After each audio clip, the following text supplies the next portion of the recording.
Kemarin-kemarin kita sudah mendapatkan beberapa narasumber yang berbagai background nih Rom. Betul, berbagai background, berbagai tahun, berbagai era ya. Berbagai tahun, berbagai era, dari ada sempatnya teman-teman dari label indie. Betul. Terus sempat ada anak-anak. Betul, musikal juga musikal. Musikal, iya. Dan hari ini bisa dibilang topiknya itu adalah karir musik yang panjang. Betul. Tidak hanya sebagai penampil, tapi juga sebagai pencipta. Yes. Dan belakangan kita juga mengetahui sosok yang satu ini sebagai aktivis. Betul. Karena ketika sudah mencapai di titik tertentu dalam karir, biasanya kita itu punya sesuatu yang mau kita suarakan. Kalau sekarang Aksi bilang izin itu penting, karena kalau ada izin pasti ekonominya dapat. Ini kan satu kenyataan.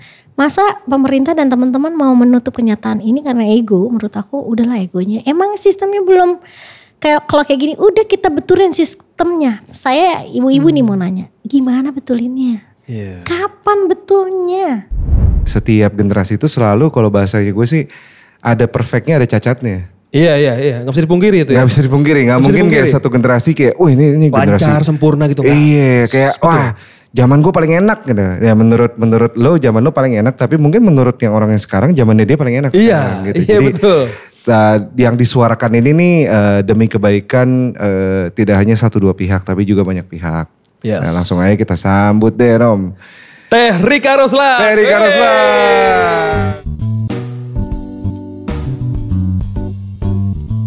Selamat datang. Terima kasih lo akhirnya nyampe ke sini. Dahulu. Waduh. Semua indah. Nah itu dia nih sosok dari, bisa dibilang mungkin Teh Rika ini dari industri jazz ya, bener ya? Ya kalau gue bilang sih musik aja lah ya. Oh musik aja. Karena gue kadang-kadang kalau digituin suka pusing ya. Pusing Bingung ya? Berkarya aja lah. Soalnya Teh Rika ini punya footprint lagu di jazz, fusion, funk gitu. Iya. Pokoknya lagu-lagunya di situ lah. Betul, gitu. betul. Di area itulah ya. Di area situ iya. Biar ada pengakuan sebenarnya. Lagu-lagunya ngegrup semua. Ngegrup semua ya. Itu lebih cocok, lebih cocok. Iya. Lagu-lagunya ngegrup semua. Lagunya ngegrup. Kenapa pas ngomong ngegrup semua ketawa? Kenapa? Gak apa-apa. Apa dengan kata ngegrup? Salah lagi. Nah ya karena ngegrup makanya dulu nama grupnya ada grup gitu. Iya itu dia. Tapi poin penyanyi itu harus nge-groove emang. Oh iya, Bener gak sih? iya betul. Kalau gak punya nge-groove, gak punya time ya lari kemana-mana. Bentuknya apapun. Itu ini barusan udah jadi kayak guru vokal nih. Kamu kalau gak punya time yang pitch dan juga presisi ritme yang pas, nyanyi lo gak asik bro. Tadi marahin drummer gue, kan drumnya dungek. Gitu. Aduh. Oke berarti Teh Rika awal karirnya tuh tahun 96 ya Teh ya? Memutuskan untuk jadi musisi 96, tapi pertama kali aku naik ke kafe dan memberanikan diri keluar malam menjadi penyanyi kafe tahun 92 bersama Yuke. 92. Yuke Sampurna basis Dewa itu adalah orang yang menjerumuskan saya. Akhirnya menarik ke kafe karena zaman dulu tuh aku nggak boleh nyanyi kafe sama orang tua. Oh, oke. Karena di saat itu kan masih klub ya. Oh iya, stigmanya. diskotik. Iya, diskotik. Jadi Yuke yang meminta izin sama orang tua karena pada saat itu Yuke pengen bikin band tapi yang ada di dalamnya penulis lagu. Kebetulan aku tuh memang dari awal sudah nulis lagu. Oke. Diperkenalkanlah aku sama makeup artisku sekarang namanya Rina ke Yuke. Nih ada penyanyi namanya Rika punya lagu banyak. Jadi Yuke yang sudah tahu semua lagu-lagu yang tadi dinyanyikan lebih dulu dibanding yang lain gitu. Karena itu lagu SMA gua semua. Oh iya. Iya pacaran pertama yang Oh iya makanya liriknya seperti itu ya. Saat yang ku nanti itu anak kecil atuh. Iya. Kau telah jemu gitu kan karena ada gantinya gitu. Makanya dibikin kan sama Teh Rika videonya itu ceritanya. Iya. Waktu itu umur berapa Teh? Waktu itu? SMA ya kelas 2 lah, 2 SMA. Oh 17 ya? Iya sekitar 17 mau 18. 17 mau 18 itu udah main di kafe. Belum. Belum ya? Lagunya. Oh, Kalau lagu. kafenya itu tahun 92 saat aku udah mulai kuliah. Oh iya.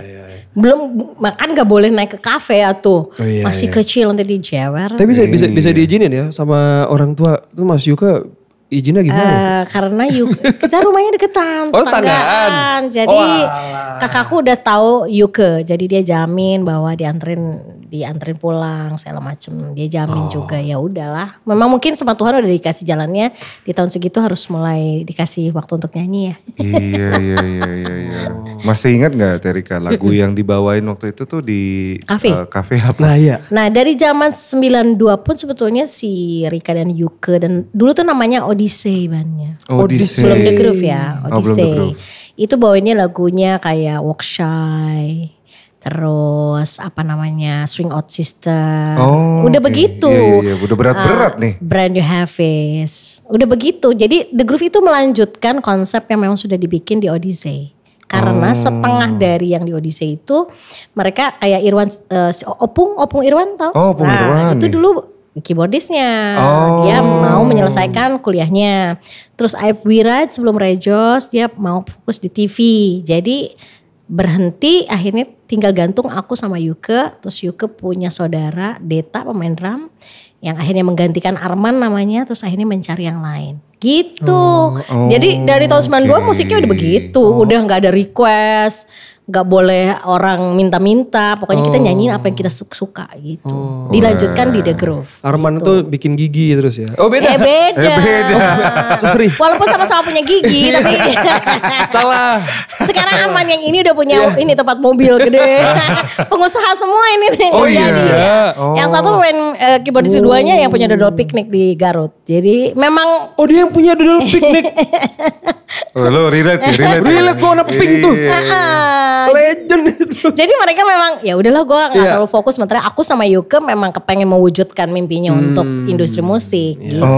Yuke tuh dulu pertama main itu selalu lagunya Tower of Power, Capital S. Yang Buset. gitu. Ada so with the capital S. Iya.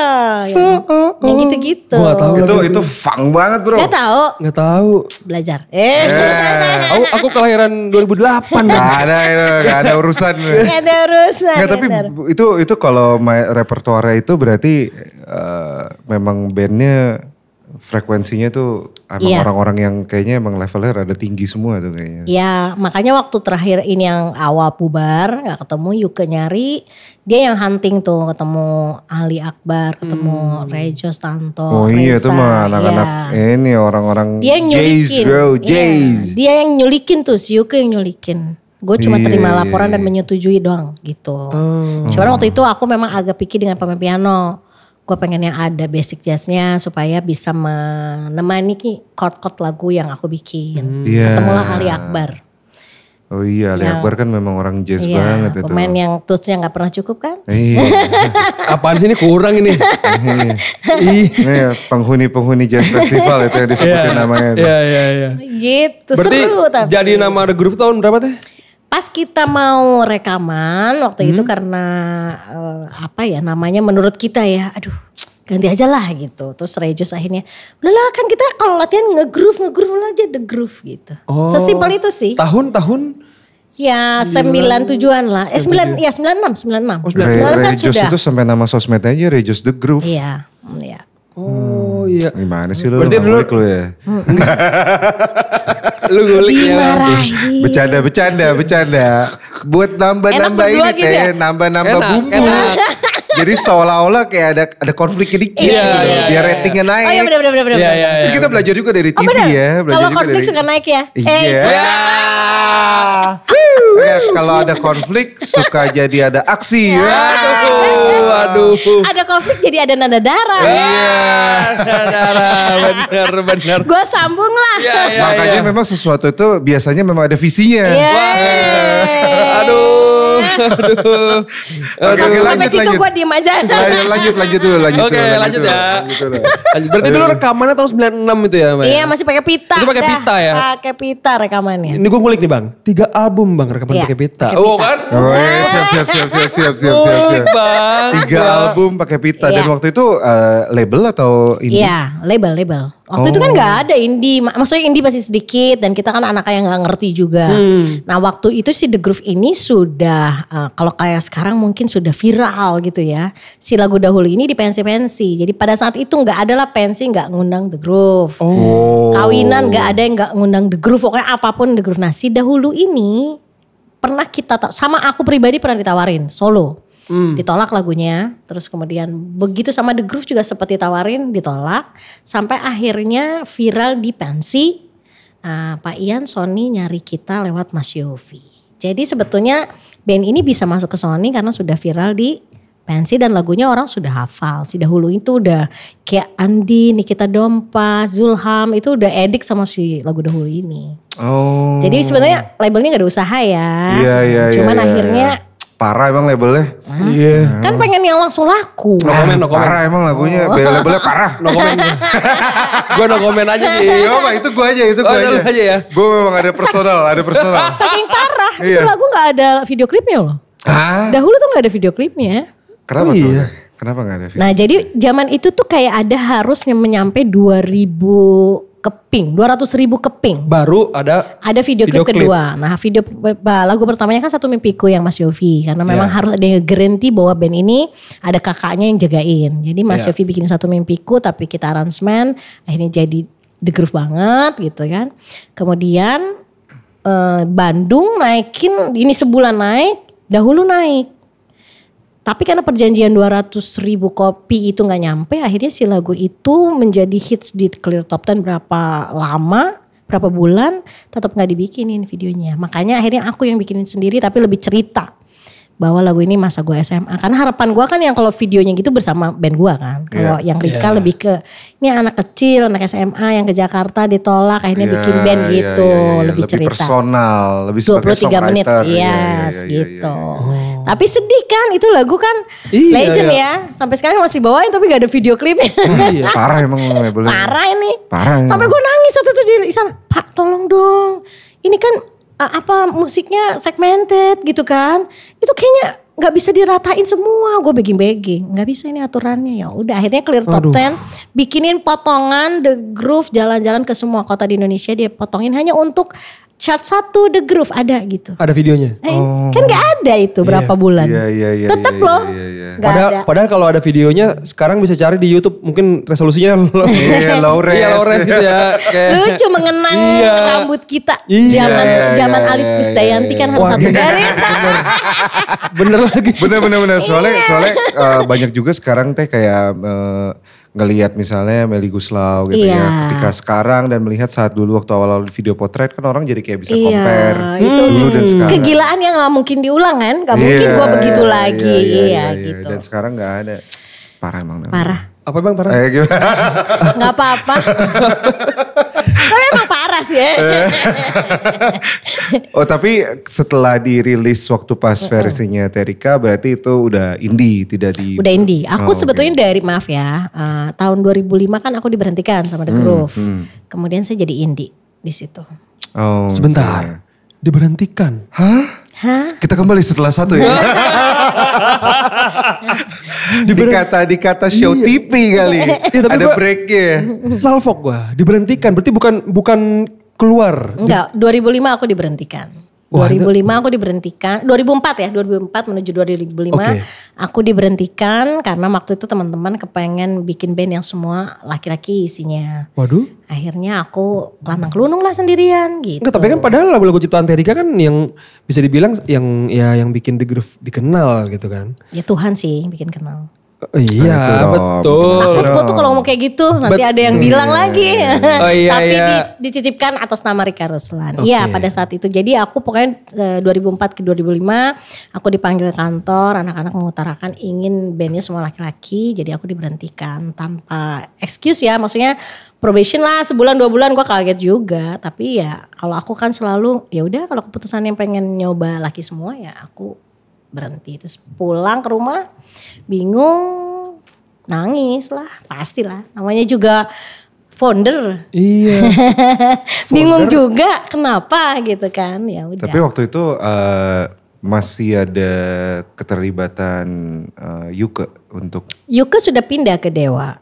Jadi album kedua itu Hayalan Yuke masih ada. Nah itu kan album terpik ya. Kita sehari bisa, ya kalau anak sekarang udah mainnya udah saking banyak, kotanya banyak, apalagi kita melalui pergi pakai bis kan, belum tersediakan pesawat di album 1. Zaman sekarang mungkin kayak inilah, kayak hi-fi waktu itu kayak hi-fi tapi kayak waktu itu gitu loh.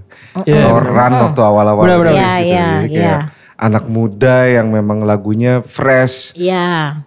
Belum kayak gitu ya Teh ya. Betul. Apalagi tahun segitu kan tahun Nah jadi rilisnya. pas dahulu tuh orang kan kayak baru cinta. Nah yang hayalan itu jatuh cinta. Jadi semua the groove di mana-mana. Nah itu peaknya si band ini mengalami kegemilangan lah gitu. Nah itu terjadi tapi hanya karena cinta aku sudah merasa ada sesuatu yang nggak ketemu nih gue sama teman-teman gitu.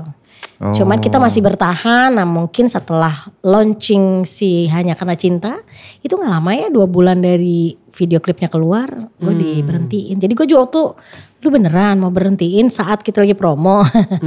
Tapi ya sudah kan keputusan voting aku cuman sendirian. Jadi ya sudah aku mengawali karir menjadi indie dari situ. Bikin 4 album tapi tetap aku dibantu sama Ali Akbar karena memang itu bestie gue banget. Sama Ari Firman yang sekarang basisnya di The Groove. Itu jadi MD gue. Ari Aru.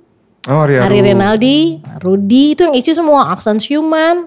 Pokoknya semua mengisi karena semua gak mau gue berhenti. Aman lah Bang. Main musik. Tapi memang musik aku jadi deep banget. Oh iya. Jadi kalau ada orang bilang kenapa Teh Rika bikinnya begini, ya musik kan tergantung hati ya. Saat hati kita gak nyaman, musikku jadi deep banget. Oh, sangat jadi gak bisa. Ini Rom, ada kekosongan di situ. Betul. Ada. Dan diluapinya lewat musik. Iya, gue nggak bisa tiba-tiba bikin musik ceria karena nggak bisa ya. Gue kehilangan sesuatu berlian gue dalam diri gitu. Akhirnya aku pindah ke Lombok bikin musik sana. Tapi kayaknya Tuhan nggak mau gue berhenti di industri. Tiba-tiba gue disuruh bikin lagu buat Afi. Oh yang inikah arti dari mencinta? Salah. Nah itu adalah lagu terakhir di track terakhir. Di Afi ini karena lagu pertamanya udah Mas Yofi semuanya lah udah pada bikin yang jago-jago ini. Mas Anang semuanya. Aku di track terakhir dapat penyanyi 3. Aku bilang ke Opung aransemen aja deh dari jauh gitu. Jadi nyanyi apa kirim-kirim sama Opung bilang diapain nih Rik? Udahlah bikin ala gua aja lah sama lu gitu kan kita kangen-kangen. Taunya booming lah lagu itu. Iya. Sampai ya waktu itu bonusnya rumah sama mobil lah. Oh iya? Saking gede. Wow. Nah 3 anak ini juga gak siap karena kan dia tidak disiapkan untuk jadi jagoannya kan. Iya. Si Sony-nya juga gak siap. Ya gue ketawa aja sama Opung. Pokoknya gue dipanggil, gue dapat bonus banyak. Lagu gue dimainin di pasar dengan bentuk yang menurut aku tidak lazim ya. Chordnya segala macem. Akhirnya aku diminta untuk jadi juri Afi dari Afi kedua sampai terakhir. Mungkin Tuhan bilang lu gak boleh di Lombok. Kalau di Lombok hilang. Harus di sini ya. Nah, akhirnya. Itu berarti yang album pertama ya Teh ya? Album pertama. Afi 1. Pokoknya 3 Afi tuh aku pegang hits 3-3-nya. Bojestiwi aku bikin. Aku yang bikinin. Jadi 3-3-nya aku sempat bikinin buat Afi. Dan alhamdulillah naik semua. Tapi berkat aku di Lombok. Gue jadi bikin lagu buat Iwan Fals. Krisdayanti, Shanti. Jadi aku mendudukan diri sebagai penulis lagu untuk orang lain. Oh, gitu. Afi pertama tuh kalau gak salah Ferry ya? Ferry. Iya, Ferry sama Mawar ya. Kalau Romi Afi berapa ya Romi ya? Romi siapa yang nih? mana nih? Ada Romi Afi. Dulu gue ada, iya. tapi itu Afi 1. Afi 1 kan? Romi gue jadi. Afi 1 ada Bang, jadi gue beneran? Ada Afi 1. Punya posternya loh Bang, Afi dulu hadiah dari majalah. Iya kan semuanya tuh Iya. Afi loh. Lu ngefans Romi? Ya karena namanya sama. Gue sampai mikir, bentar ini lo lagi mau bercanda atau serius nih? Ada Bang, Romi Afi. Kenapa dia gak ngefans Mawar Bang? Maksudnya Romi jadi gue lo kok Iya makanya kok ngefansnya cowok? Karena dulu kan ya nyarinya yang namanya sama ya Bang, bukan? Oh namanya sama. Iya, kalau Mawar sih idola para laki-laki. Iya, mungkin sekarang Mawar ya. Apalagi sekarang nih lagi jadi, sekarang lagi blaspheming dia. Kapan hari soalnya gue ketemu, lagi di acara apa dia diundang gitu kan, terus gue bilang, oh siapa tuh? Itu Mawar bro. Wih, jadi gitu sekarang ya jadi.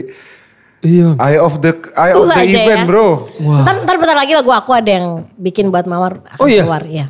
Wah. Nanti lah itu di podcast ini kita ngobrolin soalnya. Dia langsung gini, kapan teh keluarnya bisa promo kapan? Aduh. Gue bisa nebak ininya dia. Iya ya. Iya. Gitu.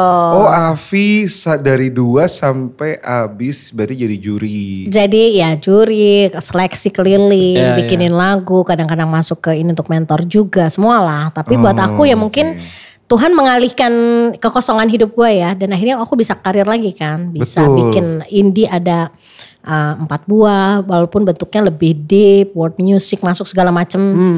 Tapi aku dari situ udahlah gue akan mainin musik yang gue senang supaya gue healing gitu. Gak mikirin industri gue di situ. Gak mau dulu lah. Yang penting hidup sebagai Rikanya gitu. Dan mungkin kalau misalnya ternyata waktu itu nggak ada perpisahan dengan The Groove di 2004 mungkin nggak jadi kayak gini, nggak jadi juri Afi kali. Betul, emang takdir. Sibuk mungkin kalau nggak sibuk nggak dikasih. Gue mau jadi juri ya, gimana sih nanti kita susah nih workshop. Iya, bareng-bareng lah, berjurinya banyak. Jadwalnya Tahu-taunya ternyata di universe lain kan, jurinya The Groove. Rame. Universe lain. Rame. Iya kan, aduh. mau ngasih komen, ini siapa nih, lu dulu apa gue nih, lu apa gue nih, gitu kan. Ngasih mic-nya lama. Iya.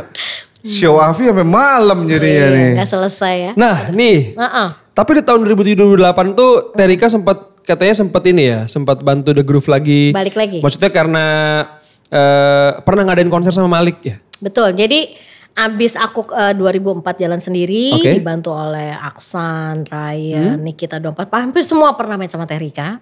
Aku sebut nama itu kelompoknya Troubadours. Troubadours karena orang-orang yang senang bertemu, berkumpul, berjalan gitu. Kita jalan terus di semua festival yang ada di Indonesia ini.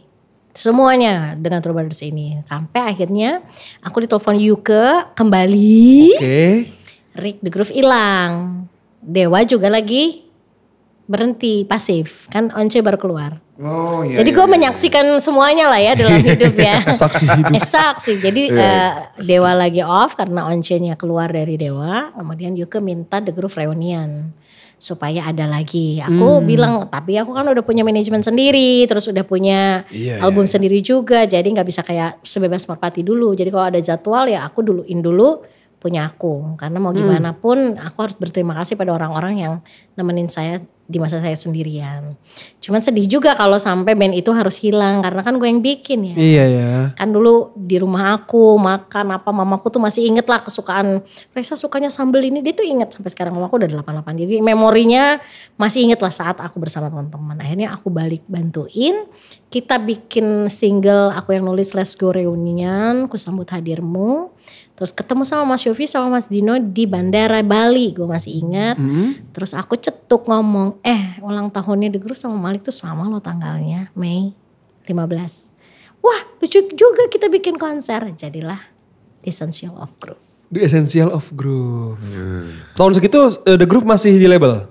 Enggak, udah enggak. Udah enggak. Sejak aku, kan mereka mencoba tuh dengan penyanyi baru namanya Cindy kan. Iya. Ada Katakan Dengan Cinta, tapi entah bagaimana ya, aku kan sudah tidak mau mengikuti lagi sampai harus pindah ke Lombok.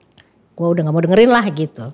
Yang setahu gue pokoknya mereka hilang aja gitu. Oh berarti yang bikin Terika pengen bantuin The Groove lagi karena ya ada rasa kepemilikan ya. Dan itu adik gue ya. Iya ya, takut hilang. Kita ini bukan band yang tiba-tiba ada kan, bersama tadi tour pakai bis bareng.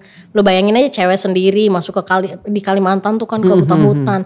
Banyak memori yang menurut aku gue harus mengalahkan ego gue dan ini adalah adik-adikku gitu. Jadi gue tuh memang orangnya kalau ada sesuatu ada saat gue ngerasa bahwa ini pemberian Tuhan itu kan kalau gue egonya ketinggian nanti Tuhan marah gitu. Akhirnya gue bantuin. Nah akhirnya terjadi juga langsung booming lagi.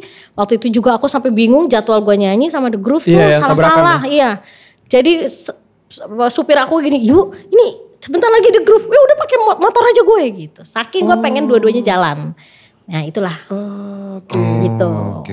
Karena dua-duanya harus jalan menurut gue. Gue juga gak bisa lagi mundur karena waktu itu kan dengan Terika sendiri, Terika bikin 5 wanita. Aku, Andin, Yuni Syara, Iga Mawarni, Nina Tamam sudah mulai ngelirik komunitas perempuan. Jadi aku sudah punya visi sendiri dong dengan 5 tahun sendirian. Jadi aku tetapi band ini kan legenda buat gua, jadi gua tetap pengen ada, tapi si Rika Ruslani yang punya mimpi banyak tentang komunitas perempuan, tentang budaya, tentang anak-anak, aku produksi anak-anak banyak juga. Ini jadi harus bijaksana ngatur semuanya. Jadi aku tetap ngerjain dua-duanya sebisa mungkin semuanya berhasil lah gitu. Oh, oke. Gitulah ceritanya. Dalam ini. Iya ini.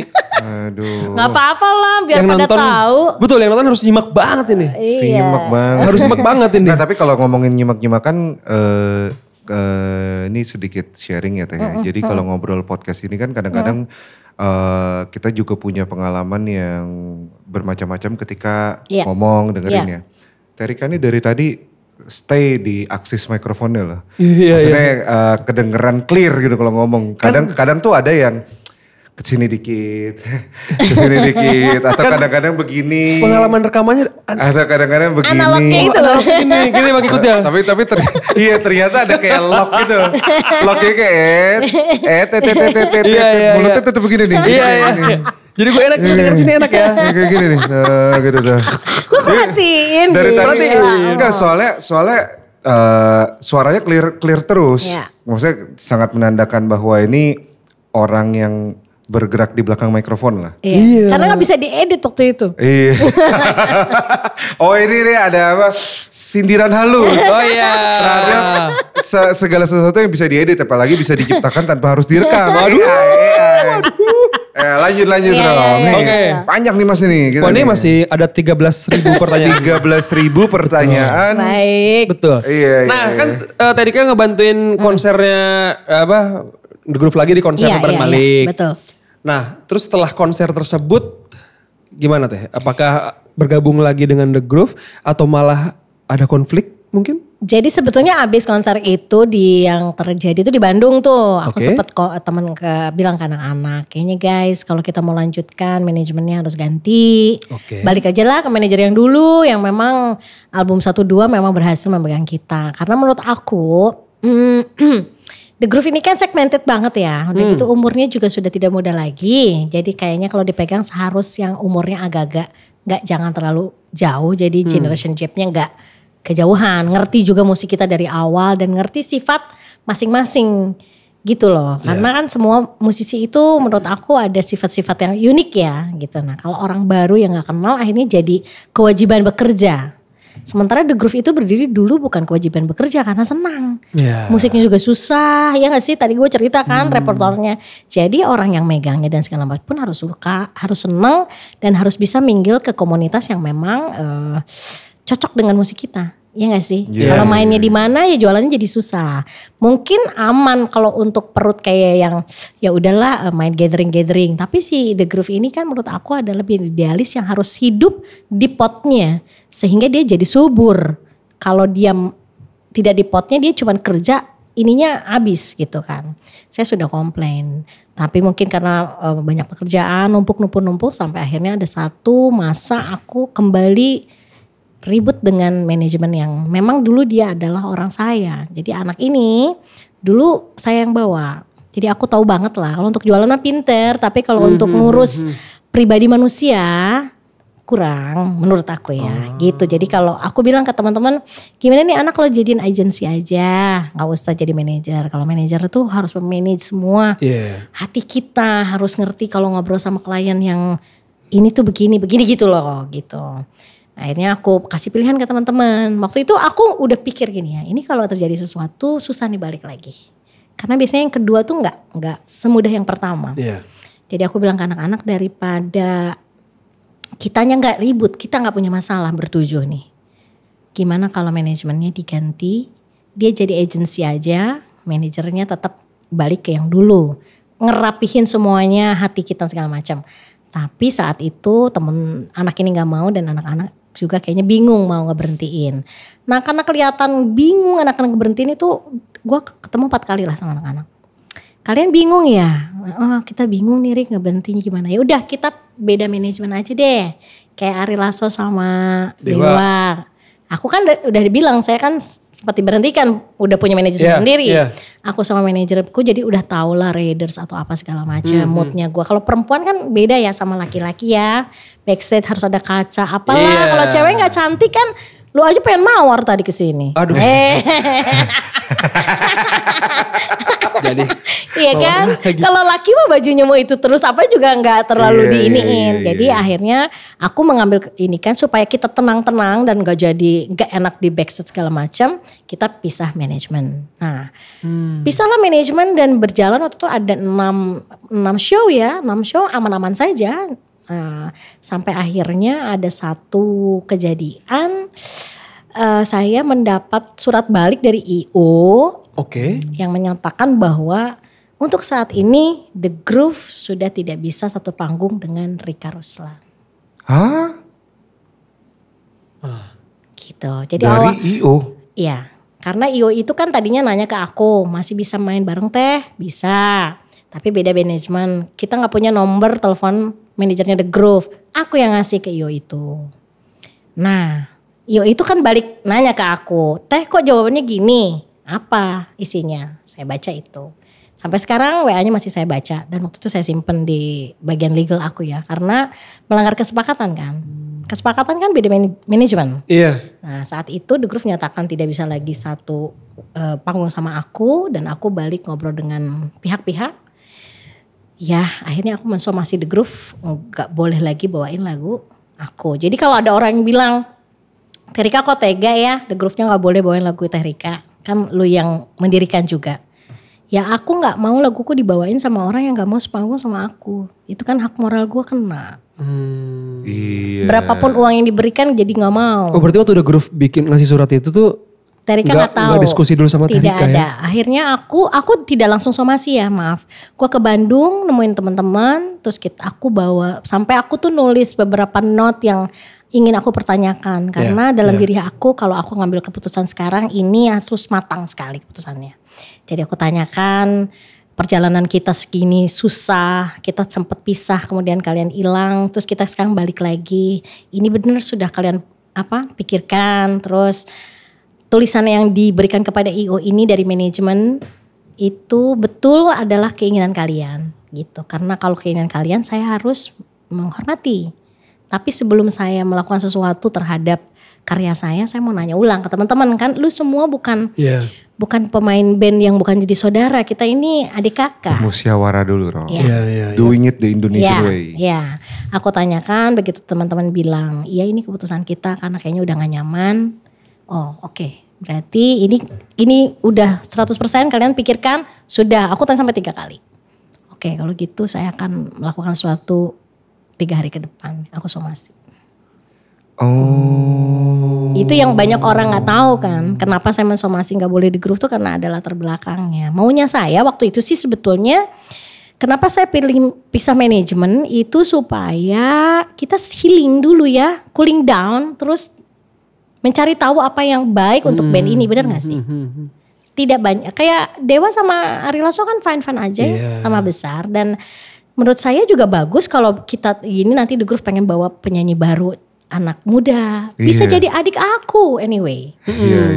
Iya gak sih kalau kita pikir panjang? Nah, saya hanya ingin nyanyikan lagu yang saya ciptakan saja, mungkin lagu baru-barunya yang lebih cocok ke arah suara anak sekarang dia yang nyanyiin. Kan kita juga pasti tua, pasti tumbuh. Maksud aku kenapa terlalu cepat untuk memberikan statement itu. Nah, karena saya sudah punya pengalaman 2005 saya diberhentikan, terus saya juga gak dapat apa-apa dari label maupun dari manajemen, dan lagu aku juga tetap dibawain. Jadi saya akhirnya mengambil keputusan ini untuk menjaga, karena aku udah pernah punya pengalaman kan. Dulu seperti ini, saya udah gak mau lagi. Sempat waktu itu saya sebelum melarang, oke, kalau mau bawain kamu kasih fee saya sebagai pendiri. Bukan royalti. Ini yang suka salah diomongin. Royalti kan dari LMK, ya kan? Sebetulnya itu adalah yang saya minta adalah dividen. Karena aku mendirikan band itu loh. Gue cuciin baju, gue masakin, gue taruh cinta, gue sampai waktu maaf ya mau nikah sampai nggak jadi karena gue seneng-senengnya lagi tour gitu kan. Banyak yang dikorbankan untuk band ini. Sampai akhirnya pun aku mau kembali lagi. Menurut aku itu adalah pengorbanan karir saya sebagai solo loh. Karena dengan balik lagi ke The Groove, fokus aku terhadap Troubadours ini jadi hilang. Kan gue balik ke rumah yang gue cintai. Iya kan? Nah jadi ini gue mengorbankan banyak. Aku bilang ke anak-anak, ini bukan uang sebetulnya. Ini lebih kemarahan saya, lu gak belain gue gitu loh. Jadi sebenarnya kenapa kalau sekarang orang ngomong tentang hak moral itu adalah hak pribadi manusia yang gak bisa orang ikut campur. Tapi kalau kayak royalty system, memang ini urusan bersama harus kita beresin. Tapi kalau hak moral itu adalah sesuatu yang memang kan gak mungkin juga diceritain. Dari kejadian 2004 saya baru berani sekarang loh cerita ke semuanya. Iya, selama kan ini tidak pernah ngomong. Iya, selama ini tertutup aja ya. Iya, karena buat aku ini masalah pribadi. Kalau The Groove gak cocok sama aku dipecat ya sudah, itu masalah gua sama The Groove. Tapi yang sekarang aku harus diceritakan karena banyak sekali orang yang menyalahkan saya. Banyak orang yang jadi benci sama aku, tutup pintu. Aku harus kasih tahu bahwa mungkin saatnya sekarang kita enjoy dengan apa yang ada The Groove dengan single-singlenya yang terbaru, dengan keputusannya mereka untuk mengganti saya tanpa saya boleh lagi kolaborasi. Saya juga sekarang punya mimpi baru. Saya pengen fokus lagi ke perempuan yang memang dulu 5 wanita dan Troubadour. Sekarang ya udah Troubadoursnya aku simpen dulu. Gue punya darah. Jadi melanjutkan hidup lah aku nih sekarang. Iya. Jadi ada jalan masing-masing ya. Toh kalaupun aku cerita di podcast bukan mau mengulang-ulang lagi. Tapi mungkin ini jadi satu kalau bisa jadi teman-teman buat adik-adik kan sekarang banyak band baru bagus-bagus ya. Selesaikanlah masalah dengan dingin kepala gitu. Jangan cepet-cepet dan jangan bisa diojok-ojok sama yang lain. Karena yang lain itu gak tahu kalian seapa deket sih satu sama lain. Iya gak sih? Kalau bikin band tuh kadang-kadang istri atau suami atau pacar gak tahu loh. Iya gak? Gimana dalamnya gitu kan? Betul. Aku pertama ngalamin sama The Groove tuh sampai tidur di box keyboardnya Tanto. Karena iya hotelnya jauh. Muat deh. Ya muat kan kecil kan. Satu kan tuh gede banget. Cukup lagi ini. Jadi maksud gue pengorbanan orang untuk bikin satu band tuh pasti tinggi. Mendingan sih. Kalau aku waktu itu kepikiran waktu aku balik lagi 2008 bantuin. Tuh kepikiran tuh reunion gitu. The Groove reunion. Kadang-kadang Yuka ikut main. Si Ali main. Gua main. Ya kalau mau ada penyanyi baru ya bicarakan gitu. Iya. Dan gue setuju banget sih. Tadi Terika bilang soal hak moral ya. Hak moral itu memang beda sama hak ekonomi. Apalagi kalau kita bicara mechanical right. Performing right. Itu kan urusannya tata kelola ya betul. Tapi kalau hak moral tuh personal banget. Iya. Kalau orang nggak mau ya berhak gitu. Gak mau kayak dulu juga ada cerita Daniel Sahuleka kan bikin Don't Sleep Away This Night ya. Terus ceritanya kan lagu itu kan luar biasa ya. Aduh sampai sekarang lah kalau dia nyanyi gue merinding ya. Banyak yang mengcover lagu itu. Nah beliau nih waktu itu lewat manajemennya tidak mengizinkan siapapun untuk mengcover lagu itu. Dan dikirimkan surat. Tapi ngomongnya sih bukan suratnya itu bukan surat somasi ya. Tolong terima kasih udah mengapresiasi lagu saya. Saya senang tapi mohon di take down. Dan itu haknya dia. Itu haknya dia. Gak tahu kenapa, gak tahu reasonnya apa. Misalnya ternyata kan kalau gak salah Daniel Sahuleka itu publishingnya itu Eropa ya kalau nggak salah.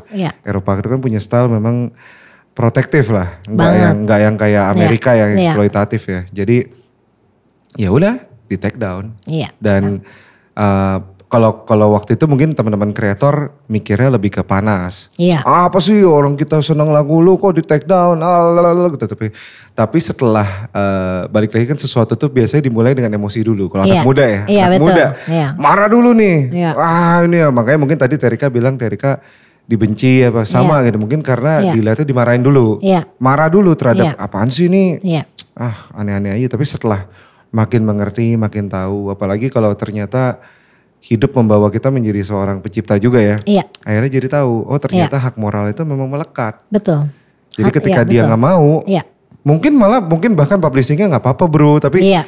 gue nggak mau ada orang lain yang nyanyiin lagu gue, ya Iya. udah terserah. Iya. Iya. Kan ada yang ngomong tuh kalau ngelarang berarti hak ekonominya hilang. Ya tidak apa-apa, itu kan resiko saya. Iya resikonya lah. Tapi bisa bayangin gak sih dalam kondisi sekarang kita misalnya menikah ya. Iya gak sih?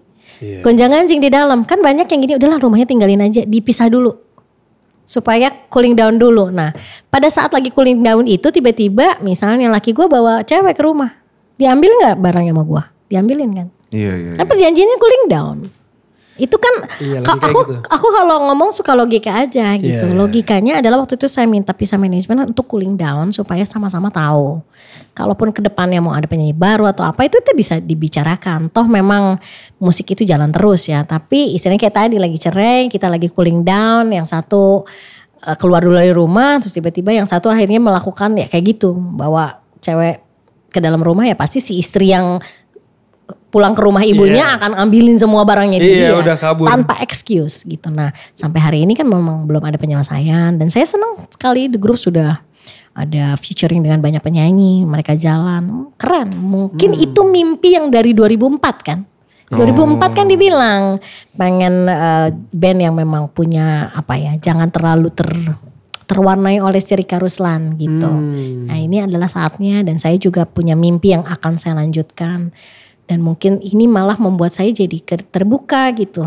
Saat aku lagi cooling down setelah pisah sama The Groove, saya dimintain sama ibu-ibu Kowani, ibu-ibu sudah sepuh-sepuh di atas umur 60-70an. Mereka mau bikin tanggal 24 Juli jadi Hari Kebaya Indonesia. Karena waktu itu saya lagi gak tahu mau ngapain. Kan hancur hatiku. Emang bagus Mas Dandi lagunya. Iya bagus. Itu Maupun kalau apapun ya itu kalau lagunya nggak salah bagus. dari album Master Mister. Wah serius. Sebagai anak musik pasti tahu semua. Gak, gue lupa pastinya, tapi gue koleksi albumnya Ahmad Dhani di rumah teh. Emang dia bagus sih. Apalagi yang 2000-an lah. Iya. Era 2000-an itu gue koleksi. Iya keren ya. Iya. Itu Aku Cinta Kau dan Dia kan? Iya sekali lagi. Memorable lagunya. Iya, Baby Romeo juga. Betul. Nah begitulah, jadi aku dimintain lagu untuk Kowani. Waktu itu dia bilang mau bikin tentang kebaya. Akhirnya saya bilang ke Mas Angga, oh ini kali ya. Waktu itu kan obatnya Afi. Iya. Sekarang mungkin obatnya ini nih. Iya. Mas gimana kalau aku bikin band perempuan untuk mensupport, Makanya. menjadi semangat saya. Nada Darah. Nada Darah. Itu dia. Jadi Tuhan itu pasti kasih obat sama kita saat kita teraniaya. Betul. Dan itu terjadi berkali-kali loh. Itu dia. Gitu. Jadilah Nada Darah dengan lagu Kebaya Indonesia dan dinyanyiin oleh 5 wanita. Dan waktu itu viral. Semua ibu-ibu pakai kebaya nyanyiin lagu itu, aku senang. Jadi obat lah buat saya saat itu. Oh nyanyi oleh 5 wanita lo ya. Iya, karena kan aku bikin aksi tuh waktu itu sama Mas Dani, sama Mas Piu. Laki semua. Kenapa sih hidup gue laki melulu? Aku ingin sesuatu yang baru. Jadi Nada Darah teman aku untuk gosip. Oke. Iya. Waktu itu nyari personel gimana teh? Nyari personel Nada Darah tuh gimana? Nada Darah waktu itu, aku kalau sama Alsa, waktu Troubadours pemain drum saya itu cuma 2. 3 Aksan, tapi Aksan kan langsung bikin sekolah ya, udah gak main lagi. Rayendra dan Alsa. Jadi Alsa tuh udah saya sunting dari umur dia 11. Oh, Karena berat nih yang main sama Terika nih. Dia gak mau main yang kayak cuma masih dung tek gitu loh. Aksan Rayendra mainannya loh. Luar biasa. kamu harus dengerin album Mata Ketiga aku. Mata Ketiga. Cari deh. Oke. Itu album favoritnya seluruh musisi di Indonesia. Dan semua tuh bilang, Teh bikin lagi kayak Mata Ketiga. Nanti ya aku Mata bikin. Ketiga. Itu ada pindah-pindah beatnya. Lah emang lu gak ngeliat Mata Ketiga Terika dari tadi? Mana? Ini di sini. Gue udah panik lu bang. Gue udah panik. Lu gak tanya kenapa judulnya Mata Ketiga? Kenapa teh judulnya Mata Iya, Ketiga? kenapa judulnya Mata Ketiga? Mau yang beneran yang plesetan ya? Yang plesetan dulu. Gue kan ada 3 di sini. Balik lagi. Kalau benernya itu kan album itu healing, obat Mata Ketiga. Jadi lihatlah sesuatu dengan hati gitu. Jadi gue Gitu, Rom. deep banget. Itu musiknya susah banget. Lu mikirnya udah dajal mulu sih. Dajal mata 1 bang. Mata 1. Yang 2-nya dipinjam. Digadein karena royaltinya kecil. Oke, nah ini dia para sobat musik, ini suratnya. Aduh, royalti. Oke, lanjut ya. Gimana teh? Iya, jadi akhirnya kalau Alsa itu udah adik aku dan dia jadi publisher aku juga. Nah, saat aku dulu lagi berjuang pun aku ditemani Mas Angga untuk menarik lagu-lagu aku dari publisher lama karena nilai royaltinya nggak jelas gitu dan aku pindahin ke Alsa sebagai publisher aku. Nah, jadi Alsa itu bukan hanya drummer gue tapi dia publisher gue juga. Nah, udah gitu kalau sama Wanda kita sering lewat Dinut kan sering ketemu segala macem dan aku ngerasa ya dia nge-groove banget ya isi bassnya ya. Nyarinya memang tetap nge-groove ya. My nickname is Rika Groove. Gak pakai D ya Groove. Gak pakai D Rom. Rika Groove Ruslan. Aduh. Terus akhirnya Wanda oke, kita meeting di Citos. Terus aku bilang kalau pemain gitar gue tuh dari dulu suka sama kokonya sih. Karena Koko tuh muridnya Vence sebetulnya. Cuman mungkin di C dia main begitu. Cuman kalau nggak semua tahu kan kalau anak Bandung ya Vence pasti muridnya seperti apalah gitu. Jadi aku ambil Koko terus pianisnya kita cari ada Yohan dosen di UPH. Dia juga Yohan Theodor. Ya. Berat juga kan isinya. Jadi gospel. Iya tetep loh. Gak nyari yang biasa-biasa gitu loh. Gak nyari yang mainnya C major 7 gitu. Kenapa ya? Coba-coba ada personil lagi yang belum disebut apa udah? Nah belum. Ada satu yang dari zaman SMA kuliah gue udah kecengin pemain saksofon. Namanya Nisi. Tapi pada saat aku mesti rekaman ke By Indonesia itu dia lagi di Australia. Akhirnya Wanda ngasih referensi namanya Linda dan dia juga ternyata lulusan musik di Bandung. Jadi graduate semua kecuali gue ya, gue anak alam ya. Ya udah kita kumpulkan, waktu itu ada perkusi juga dan segala macam semua isinya perempuan. Hanya untuk ke By Indonesia. Belum jadi Nada Dara. Untuk proyek By Indonesia ini. Ke By Indonesia. Mas Angga bilang kasih nama Nada Dara. Mas Angga Saleh yang kasih nama. Bagus, keluar, viral, terus kita nyaman. Itu dia. Nyaman. Keywordnya nyaman. Musik tuh kan nyaman. Kalau udah gak nyaman, aksi. tidak bisa. Kalau udah gak nyaman kita beraksi dulu. Maksudnya beraksi gitu ya. Maksudnya Kalau udah gak nyaman tuh kwitansinya suka jadi gede. Iya. Kalau nyaman berapa juga ayo. Iya bener. Tapi bener banget loh ini. Iya kan. Ini bener banget. Ini harus dipotong menjadi video ini. Ketika nyaman, kwitansi berapapun, let's go. Tapi ketika udah gak nyaman, disitulah angka berbicara bro. Nah, jadi hidup itu menurut komunikasi, saling mendengarkan dulu, apa tenang-tenang dulu, jangan cepat-cepat. Tuh, gitu ya Mas, hebat. Aksi.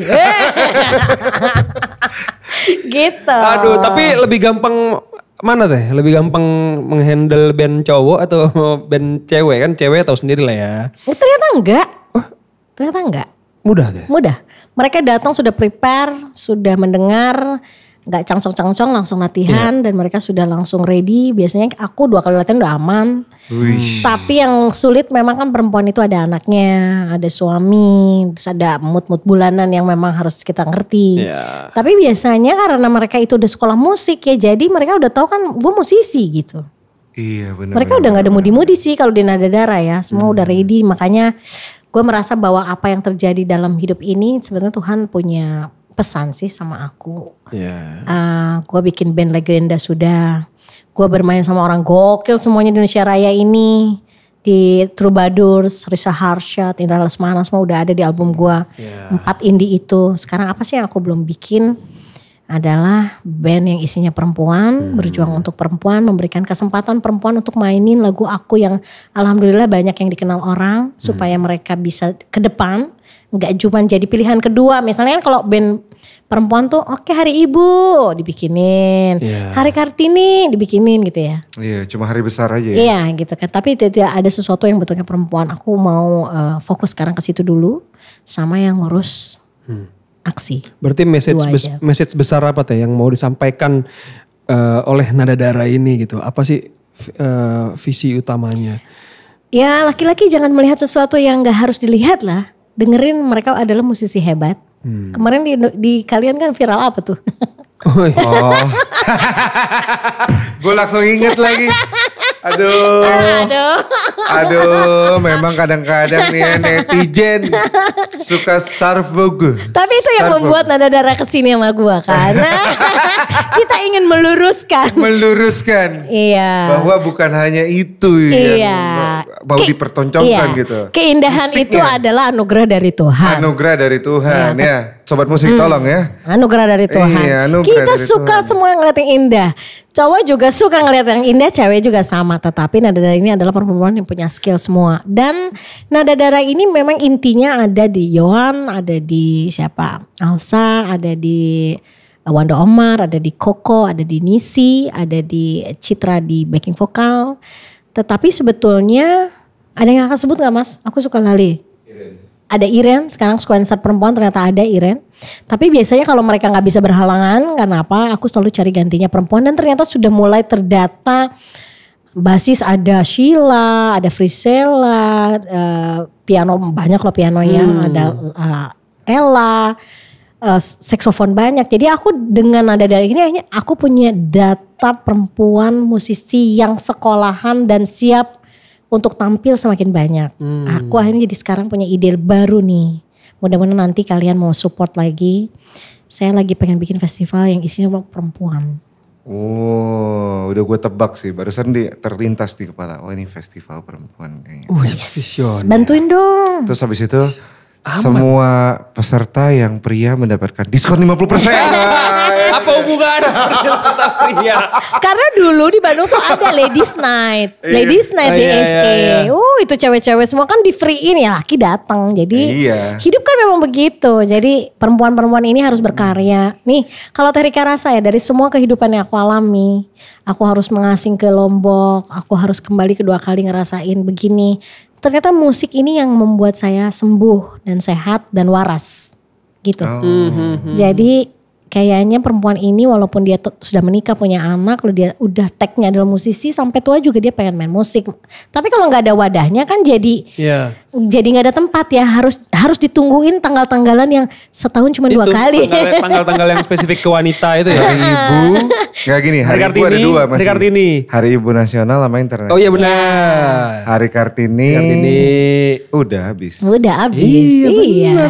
Gitu. Ada Hari Kebaya boleh lah, karena kalau sebelumnya kan Hari Batik, ya kan yang 2 Oktober tuh, itu kan berarti cuma batik kan random lah bisa. Kalau kebaya cewek. Spesifik perempuan betul. Nggak mungkin kan lu pakai kebaya?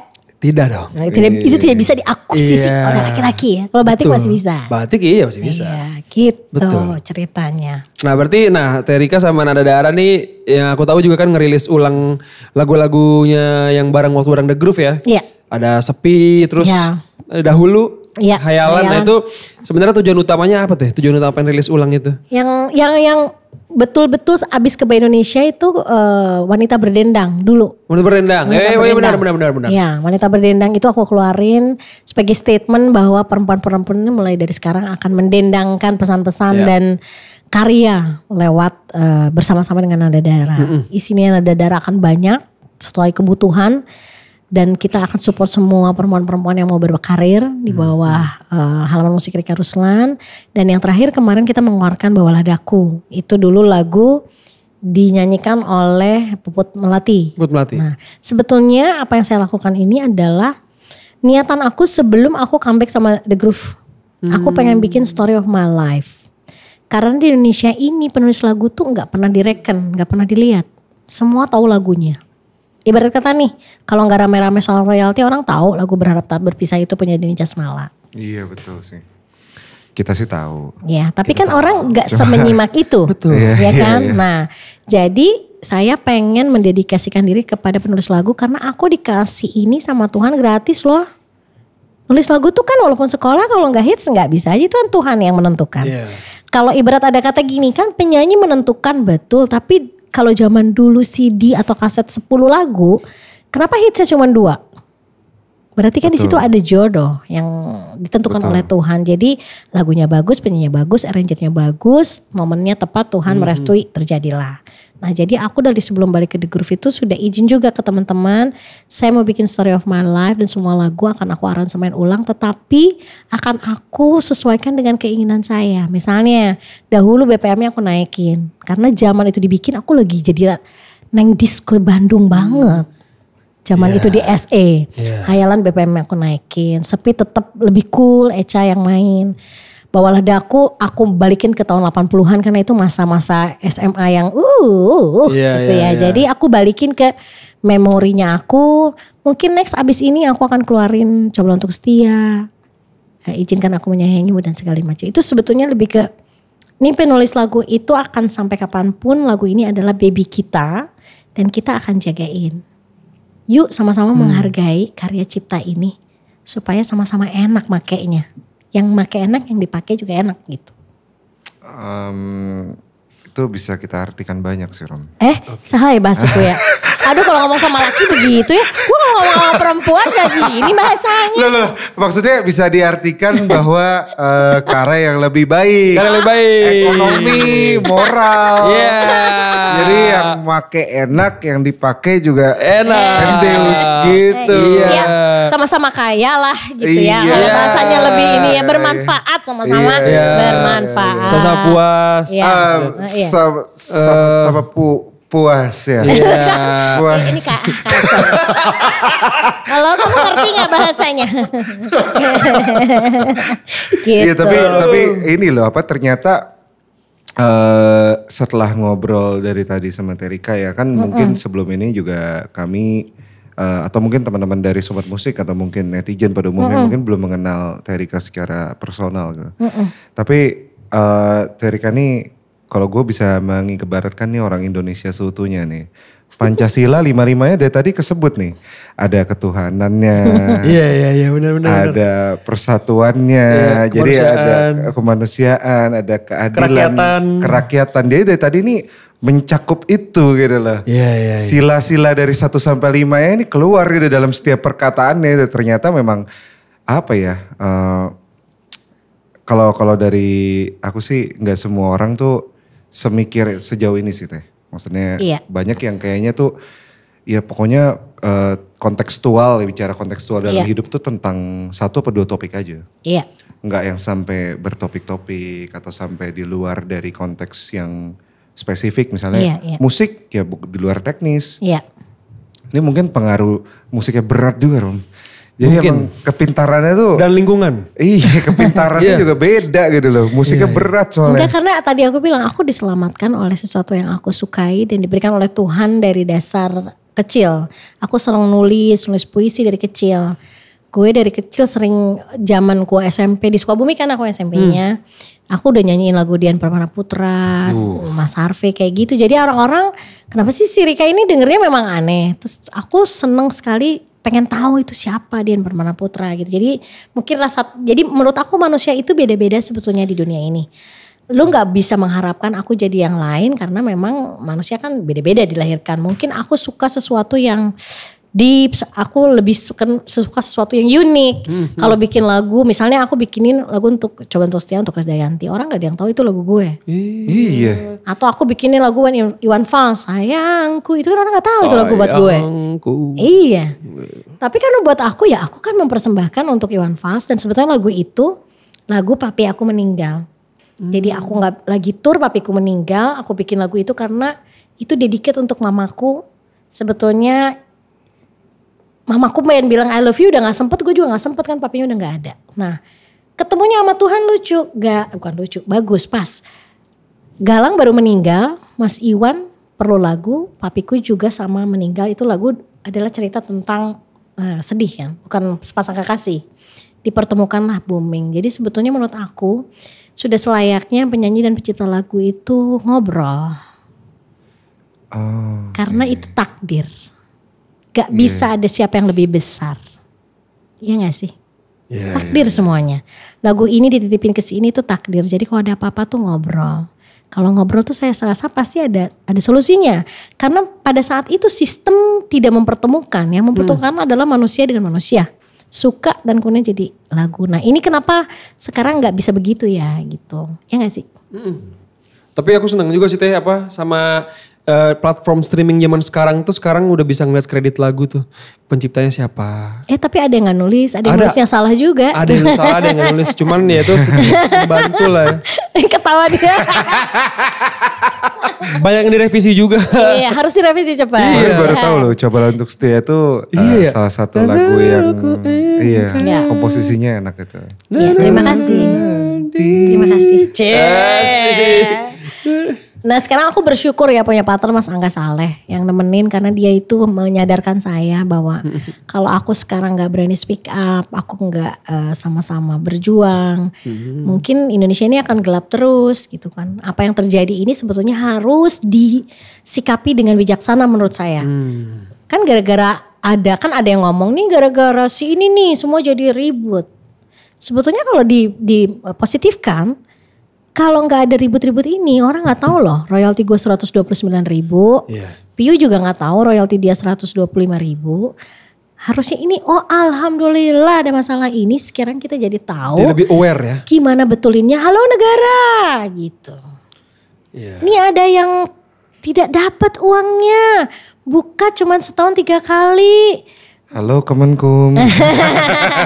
Halo Kemenhum, ayo ngobrol sama penciptanya yuk. Jangan satu aja yang diajak ngobrol, dua-duanya diajak ngobrol. Sehingga menurut aku ini kebijakannya harus dilakukan di dua sisi gitu. Karena kita ini kan bukan orang yang ngambek terus enggak dong. Kita datang ke LMK. Saya juga sempet tuh waktu itu ada yang bilang ke The Groove nggak harus ngasih apa-apa ke Rika walaupun dia pendiri. Kan sudah ada di LMK. Saya jelaskan ini bukan royalti yang gue minta, ini dividen. Perusahaan gue dirikan dan gue sebagai yang mendirikan minta segini. Kalau lagu gue dibawain, kalau lagu nggak dibawain gak usah. Padahal hak gue ada loh. Sepanjang namanya The Groove, bener gak? Betul. Yuke Ali yang udah nggak ada di The Groove ada hak. Nah ini beda lagi kasusnya. Jadi tolong kan kita ngerti juga ya apa yang harus kita minta. Aku datang ke LMK, gue buktiin semua lagu yang dibawakan itu tidak ada izin. Kalau tidak ada izin berarti tidak ada bayar dong. Betul. Nah kalau sekarang aksi bilang izin itu penting. Karena kalau ada izin pasti ekonominya dapat. Tapi ada juga kayak aku yang moralnya sudah kena. Dikasih ekonomi berapapun tidak mau. Selesaikan dulu masalahnya. Makanya menurut hakim kemarin kan ini adalah dua yang berbeda. Nah kalau ada orang yang ngomong misalnya gak perlu izin yang penting bayar. Gimana kabarnya dengan Haji Roma dulu tidak mengizinkan lagunya dinyanyikan oleh salah seorang karena dia menjaga moralnya. Atau misalnya aku bikin lagu religi nih. Betul-betul aku dalam down banget ya. Tiba-tiba lagunya dibikin musik untuk aku gak mau. Atau gak mau dibawain di tempat yang memang aku gak mau di situ. Misal di tempat yang bagaimana. Itu kan hak si penulis lagu pada saat nulis ya kayak Danis Holeka kan gak mau. Nah itu kan izin sebetulnya. Jadi saya maaf sekali lewat di sini ngobrol izin itu penting. Tapi sebetulnya izin itu tidak kaku. Saat sesama pengguna bisa duduk bersama untuk ngobrol. Pasti ada way outnya. Nah kalau selama ini teman-teman di aksi bilang izin itu penting. Karena menurut aku itu adalah jadi passwordnya untuk membayar. Iya gak sih? Iya passwordnya. Kan sekarang gini. Utamanya. Yang Mas Angga sering ngomong tiap hari misalnya ada yang ditilang langsung ditilang kan, pelanggaran langsung ditilang. Kenapa kalau pelanggaran lagu nggak ada tilang ya? Terus kita nggak bisa ngapa-ngapain sebagai pencipta lagu? Kan tugasnya LMK, tugasnya IO. Maksudnya kemarin itu jaga sama-sama. Misal nih aku nyanyi besok nih, ya aku bilang ke Mas Yofi lagunya mau tak bawain ya, bawain aja Rik. Misal aku ngomong ke pencipta lagu ini, ya tapi teh LMK-nya tuh bayarnya aku cuma 0, lihat nih ininya. Aku empati, aku memberikan. Dosa gak aku? Enggak dong. Enggak. Iya, paham. Ya, kalau sistemnya udah benar, memang ini tidak perlu mungkin. Tapi izin itu harus menurut aku. Karena mungkin ada kasus-kasus yang seperti, yaitu lagunya gak mau dikoploin misalnya gitu kan. Itu menjaga untuk marwahnya sebuah lagu. Rasanya kalau tapi yang aku mau headline di sini, mungkin ini jadi tidak terlalu rapih ya ujungnya, karena banyak penulis lagu yang dia juga bekerja sebagai penyanyi, banyak penulis lagu juga yang businessman, ya kan, banyak pencipta lagu juga yang ada dalam satu band, yang semua ekonominya ada di dirinya tanpa harus mikirin dari sisi pencipta ya, royalti yang disiapkan. Begitu penulis lagunya real, dia nulis lagu dan dia memang, kan ada yang ngomong cari kerjaan lain, ya gimana kalau Tuhan nyuruhnya kerjanya itu? Lo bisa lawan Tuhan, udah buka warung gak jalan, jualan online gak jalan. Memang dia tugasnya hanya nulis lagu. Satu-satunya. Kepikiran gak sih sama kalian yang protes ini gitu loh. Kenapa kita gak duduk bareng, kita sama-sama buka data, kita cari kelemahannya. Nah sempat memang aksi, aku kan wakil ketua di aksi ya. Saking udah hopeless, ini kan dari 2014 ya sayang ya. Ini aku udah dulu di KCI, sekarang pindah ke WAMI. Tidak ada jalan keluar, kita sempat bersama orang-orang IT, anak-anak muda bikinin sistem yang kayak Shopee gitu loh. Kayak Bukalapak, kayak Tokopedia. Kalau aku mau pakein lagu kamu, aku tinggal buka, tik nama kamu, keluar judul, aku lampirkan, angka aku nyanyi. Kalau waktu itu, gitu. Ya aksi itu waktu itu mintanya 10% ya dari angka nyanyi. Misalnya fee-nya aku 50 juta. Terus 10% kan berarti 5 juta. Lagunya 10 berarti 500 ribu. Izin dulu kan ke si penciptanya. Tak, pencipta bilang oke. Tapi itu kan sistem ya. Bukan harus halo, gak gitu lagi kalau sistem. Langsung si yang 500 ribu itu masuk ke rekening penulis lagu. Jadi sistem itu hanya menjadi alat untuk ketemu. Kita sempat mau ketemu sama semua. Saya sih yang nelfonin, ayo aku mau jelasin. Tapi kayaknya susah banget. Sampai terjadilah seperti ini. Jadi aku juga bingung mata rantai ini akan diselesaikan kayak apa. Menurut aku hanya kebesaran-kebesaran hati. Dan coba aku selalu di sela aku promo nada darah, menceritakan diri aku. Aku menyisipkan ini karena aku mau mengetuk hati semua orang. Untuk para penulis lagu yang memang masih nyanyi atau punya bisnis lain atau dia di bawah satu band, lu gak akan bisa ngerasain saat royalti lu dibuka cuman isinya sebegitu. Contoh kemarin Denny Casmala dia upload sekarang kan, berharap berprisa dapatnya 5 juta yang tahunannya. Yang kemarin terbit lagi 600 ribu, 5 juta 600 ribu. Dari lagu? Padahal lagunya itu lagunya nggak mungkin nggak ada yang bawain. Gak ada yang bawain. Itu sama dengan Indonesia Raya kali kalau ada acara ya. Jakarta Selatan. Nah ini kan satu kenyataan. Masa pemerintah dan teman-teman mau menutup kenyataan ini karena ego? Menurut aku udahlah egonya. Emang sistemnya belum kayak kalau kayak gini. Udah kita betulin sistemnya. Saya ibu-ibu nih mau nanya, gimana betulinnya? Kapan betulnya? Nih sebentar lagi anak mesti sekolah. Kalau harus nunggu, kenapa aksi bikin Dedeli itu bukan mau mendahului, tapi pencipta lagu yang mau memakai DDL kan gak disuruh semua, ini yang mau aja. Mereka sudah sadar bahwa mereka harus bayar listrik, bayar anak, belanja. Emang harus nunggu sampai sistemnya beres? Siapa yang mau beresin dan kapan beresnya? Saya pengen nanya deh sama semuanya ini. Mau kapan janjinya? Caranya gimana? Terus mereka harus hidup gimana? Gitu aja. Jadi aku ngerasa bahwa kayaknya gue dijadiin penyanyi dan penulis lagu disuruh sama Tuhan untuk ngomong. Karena gak semua penulis lagu mampu bicara. Kita kalau lagi ngumpul sedih loh ngeliat para penulis lagu nih. Ngomong aja susah. Mau daftar podcast juga siapa lu kali ya gak punya nama. Kalau yang punya nama kan semuanya ayo datang. Apalagi lagi viral ya. Gitu. Ini kali Terika maaf ya, aku jadi panjang ngomong karena mumpung ketemu. Terus aku sedih sebetulnya karena kan semua ini teman-teman saya juga. Iya betul. Iya gak sih? Kenapa kita gak saling dengerin? Saya cuma satu aja nanya nih dengan rendah suara saya. Sistem apa yang dibetulin? Kapan sistem ini akan betul? caranya bagaimana, dan kapan penulis lagu akan mendapatkan uangnya selayaknya supaya mereka bisa hidup. Kalau belum ada pertanyaan itu, belum bisa dijawab, kenapa aksi ini punya solusi tidak bisa dicoba? Untuk yang membutuhkan, untuk yang gak butuhin ya gak usah. Ada pemaksaan gak ada. Gitu loh. Bener gak sih aku ngomong? Benar. Ini berarti dari tadi penjelasan yang panjangnya ini emang harus kita share secara step by step sih Rom. Iya. Karena kalau ada suara kitanya kita cuma haho. Iya. Haho, oh gitu ya. Jadi kayak, oh iya jadi kayak apa ya.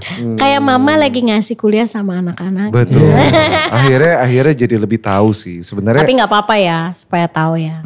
Karena kami juga percaya gini, setiap cerita itu selalu pasti punya dua sisi paling minimal lah. Iya. Paling minimal itu dua sisi. Yang umumnya lebih dari dua sisi gitu. Jadi pasti ya kalau kami di Indomusikgram juga kan selama ini sebagai media dan komunitas mungkin lebih menyimak ya. Dan membantu menyuarakan dari sisi manapun. Mau itu dari sisi A, sisi B. Karena ya kita juga pernah ditanya sama dari teman-teman visi.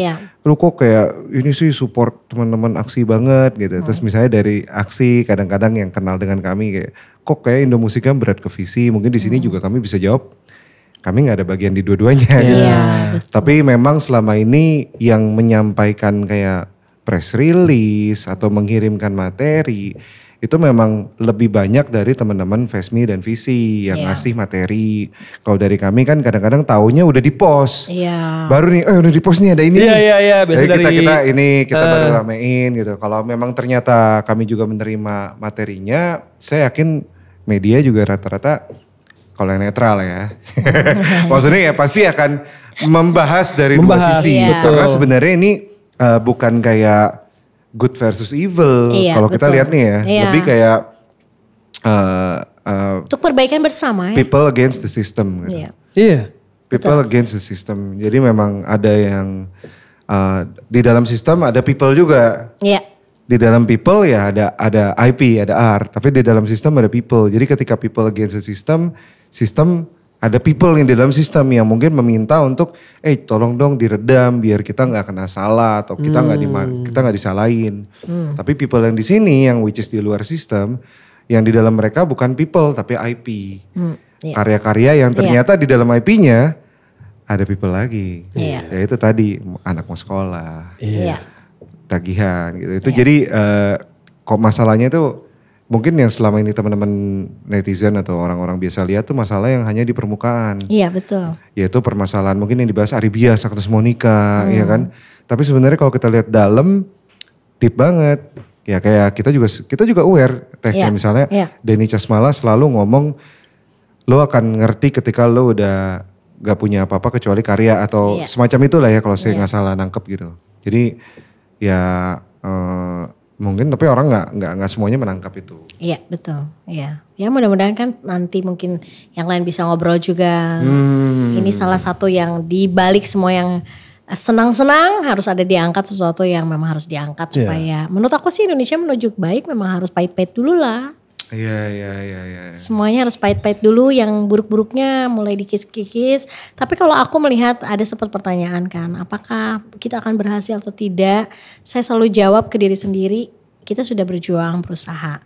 At least di tahun sekarang 2025 masyarakat jadi tahu bahwa ada musisi-musisi pencipta lagu yang berjuang dan saya bisa ngobrol di sini. Ini akan tercatat kan gitu. Kalau kita nerima terus, disuapin terus, ya ngapain kita merdeka? Gitu. Betul, seperti kata Era Kartini, habis gelap terbitlah terang. Gitu. Habis terang. Jadi sekarang gelap dulu. Iya. Asal Nanti. jangan kabur aja dulu. Aduh. Jadi panjang ya. Ini kemana nih? Gue sih pengen aman aja, no comment aja. Kalau aku sama Nada Dara bulan depan mau ngeluarin lagi single. Iya, karena buat aku di balik semua ini kita terahnya adalah menulis lagu dan musisi. Jadi kita tetap harus obatnya kita hidupkan berkarya gitu. Ini adalah urusan yang lain. Nah, jadi aku seneng menggabungkan semua karena kalian juga sibuk, banyak yang mau datang ke sini. Jadi sekalian aja ibu-ibu ini ngomong. Siap, terima kasih banget loh Teh udah share. Iya. Ini hal yang semoga ya Sobat Pusik yang sedang mendengarkan ini juga bisa mengerti dari sisi lain. Iya. Karena kayaknya yang penting mengetahui dari sisi lain ya Romi. Betul, jadi bisa ini ya taunya gak cuma dari satu sisi aja.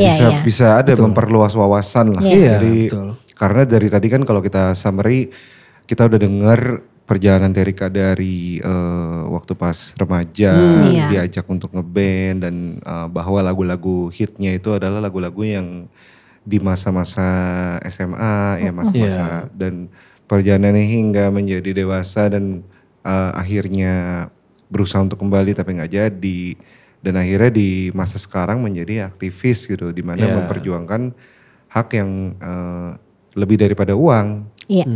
Karena kalau tadi kan dibahas ya kalau uang saja ya sebenarnya mungkin masalahnya cepat selesai. Tapi ketika masalah hak moral yang diperjuangkan itu adalah ngomongnya, komunikasinya, ngobrolnya gitu. Jadi memang sebenarnya apa ya banyak kalau dari kami kan kadang melihat dari kolom komentar ketika orang komen kayak apaan sih apa-apa dan ada yang menyalahkan dari aksi, ada yang menyalahkan dari visi atau Vesmi gitu ya dan ada juga yang penting semuanya salah gitu ya dan yang suka di garis bawahi sama mereka itu adalah belum dibayar aja, ini kurang aja pokoknya kayak masalahnya sesubstansial duit padahal sebenarnya enggak gitu. Sebenarnya ada juga di aku tuh kayak sistem sekarang ada tuh kan blanket system ya.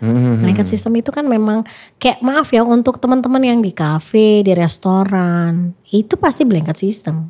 Iya. Karena ya mereka kan akan bawain lagu sesuai permintaan dan itu sudah ada sistemnya. Tapi kalau konser ini kan terdata. Misalnya aku mau nyanyi nih besok. Aku bawain lagu karya aku semua. Kan udah ditulis, pemain bandnya kan harus latihan. Jadi rasanya tidak ada yang susah ya kalau data lagu itu diberikan. Nah tapi yang di Indonesia sekarang terjadi kan blanket system misalnya gini. Diambil, kemarin hakim juga tanya kan. Ini diambil 2,5% dari nilai produksi atau tiket yang terjual. Nah kalau tiketnya tidak terjual, rugi. Penyanyi, pengguna tetap menanggung nggak?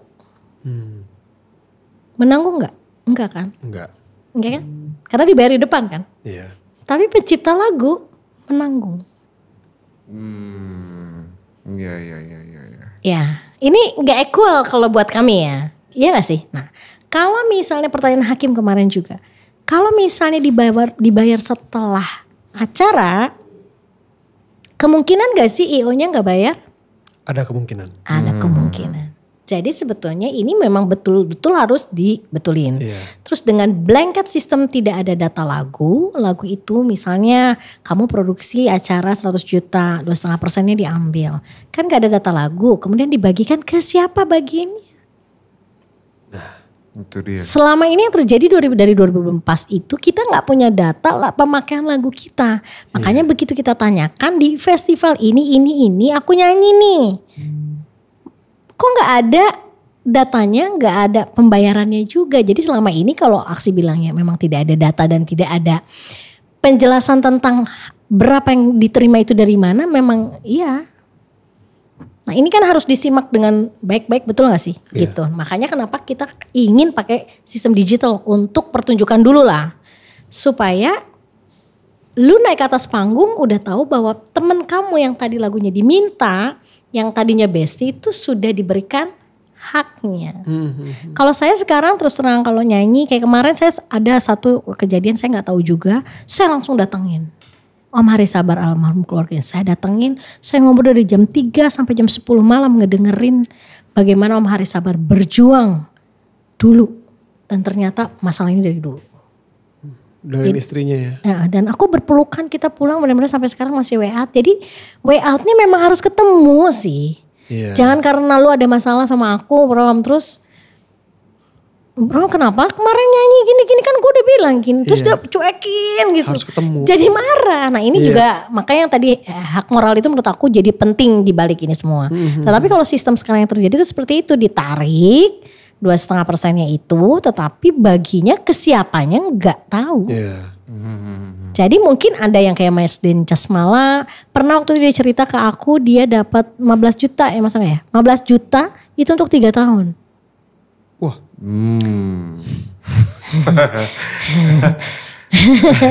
Nah ini sebenarnya persoalan yang harus didengarkan oleh semuanya.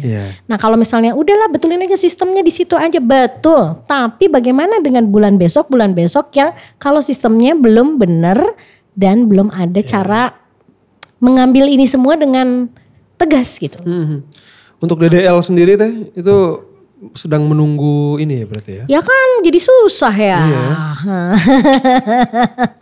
Jadi susah. Tapi kalau kita pribadi penyanyi-penyanyi yang sudah kayak aku udah ngerti, aku langsung direct aja ke orangnya. Tanpa ngomong-ngomong udahlah capek. Itu kan gini loh, kalau aku selalu mikir gini, maaf ya bahasa saya kalau salah. Allah itu, Tuhan itu akan memberikan lebih kepada kita pada saat kita memberikan kepada orang lain haknya. Kalau istilah kata mami aku, tidak mungkin keran itu dimatikan alirannya kalau kamu menghidupi banyak orang. Jadi saya berprinsip ya udah kalau aku bawain lagu Dencas, aku telepon Mas Dencas. Ini segini, aku nyanyi segini, wes aku kesini ya, mau nggak? Ikhlas nggak? Ikhlas Rik, ya udah kirim. Terlepas dari ini semua jadi begini ya sekarang. Balik lagi aja karena capek juga sih sebetulnya, selain kita tetap berjuang masuk datang ke pemerintah. Kemarin MK sidang. Itu keren loh kemarin kita di MK sidang. Kan kita biasanya di studio ya. Tiba-tiba ya jadi sidang di MK. Sidang. Ini kayaknya sejarah dalam hidup aku. Apalagi aku cewek, aku duduk. Masuk ke ruang MK, kita foto dulu. Berhasil atau gak berhasil? Enggak apa-apa, yang penting kita foto dulu. Foto dulu, tidak berusaha. Berusaha gitu. Menarik. Dari tadi seru banget ya kita ngedenger sisi manusia dari Terika Roslan banget gitu. Karena yang selama ini mungkin kita lihat dari mungkin dari aksi gitu ya. Mungkin ngelihatnya ketika sudah dinaikin ke media, sudah dipilih sama jurnalisnya bagian mana yang enak buat dipotong. Atau ketika kalian menaikkan juga ke sosmed pribadi, yang viral bagian mananya gitu. Jadi ketika denger secara lebih panjang sih, ya mungkin kayak lagu ya. Jadi kita kayak gak cuma dengerin chorusnya gitu. Tahu intronya apa, interlude-nya apa. Dan tentunya apa Rom? Groove-nya gimana. Nge-groove apa enggak. Itu dia. Daku dalam hatimu. Biar semua sayang sama penulis lagu. Masuk. Yang boleh ganti lirik yang bikin lagunya aja. Yang boleh ganti lirik cuma yang bikin. Kita janganlah. Tapi memang itu juga hal yang akhirnya nggak lama kami mengerti juga bahwa mengganti lirik itu tidak boleh tanpa izin. Iya, semena-mena ya. Apapun dalam konteks apapun, karena dulu kan kalau zamannya kami sebagai content creator kan kadang-kadang suka tahu sih teh yang kayak sok-sokan bikin balasan lagu terus diganti bahasa lain, diganti apa dulu ya. Guilty as charged, saya juga dulu kayak berapa kali nge-cover lagu diganti bahasa lain seolah-olah kayak itu ya suka-suka gue kan lagu lu udah naik gitu. Tapi ternyata kalau soal lirik itu emang gak boleh sembarangan. Betul. Sama aja kayak lu misalnya Mickey Mouse gitu, lu mau ganti Mickey-nya jadi kupingnya di bawah gitu. Tunggu surat aja lu di Disney kan.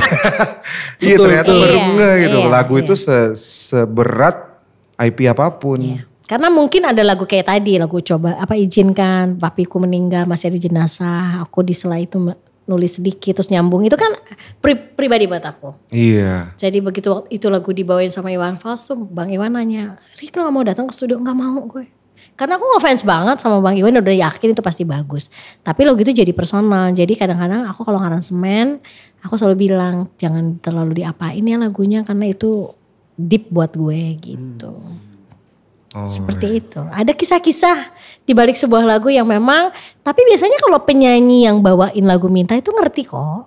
Kan kita selalu cerita, teh ini lagunya tentang apa? Oh cerita dulu ya? Ya iyalah. Lah gak mungkin penyanyi gak tahu siapa nama penciptanya. Gak mungkin. Ya. Pasti ketemu. Apalagi sekarang udah bisa dicari. Gampang. Iya benar. DM aja. Iya gitu. DM. Boleh Romi kalau mau di apa sih yang kuis-kuis itu? Oke deh, ini gak kerasa teh kita hampir 1,5 jam ngobrol. Baiklah. Cuma dari obrolan ini aja udah banyak banget yang bisa kita bantu wartakan ya. Betul. Karena sebagai salah satu pewarta musik Indonesia, Indomusikera memiliki peran yang dibilang ringan ya jelas enggak, dibilang berat ya iya ya kadang-kadang ya. Berarti berat, emang udah berat. Jadi memang kita akan mewartakan ini dan semoga dari kalau memang ada yang sampai detik ini mendengarkan juga kan panjang nih. Biasanya ada yang dengerin sambil di jalan atau sambil gimana. Iya. Ya congrats berarti lu tahu jadinya cerita panjangnya seperti apa. Karena belum tentu cerita yang ada di sini juga Terika ceritain di podcast atau interview lain gitu. Kan ada beberapa yang hanya ada di sini doang. Iya. Thank you sudah sharing Terika. Terima kasih banyak. Sama-sama tetap mendukung Nada Dara dan Rika Ruslan. Siap. Semoga selalu menginspirasi dan amin. Semoga para Dara selalu bernada. Ini penciptanya di sini di belakang nih yang bikin nama. Slogannya ya. Oke ya. Sampai ketemu di single kedua selanjutnya. Sampai ketemu di aksi berikutnya. Dengan royalti udah maksudnya bagus. aksi panggung. Aksi panggung. Lu jangan mikir mana-mana dulu. Beraksi. Beda itu beda. Alga harmonia. Aduh. Dapat salam dari Mas Piu. Oh iya. Halo Mas Piu. Next tamu nih kesini nih. Next tamu. Nah kalau Mas Piu udah gigi semua tuh. Kalau gua kan curhat hati ya. Iya betul. Baiklah. Oke, terima kasih Terika. Terima kasih banyak. Sampai jumpa di video berikutnya. Bye-bye. Bye-bye, semoga mawar kesini. Oke.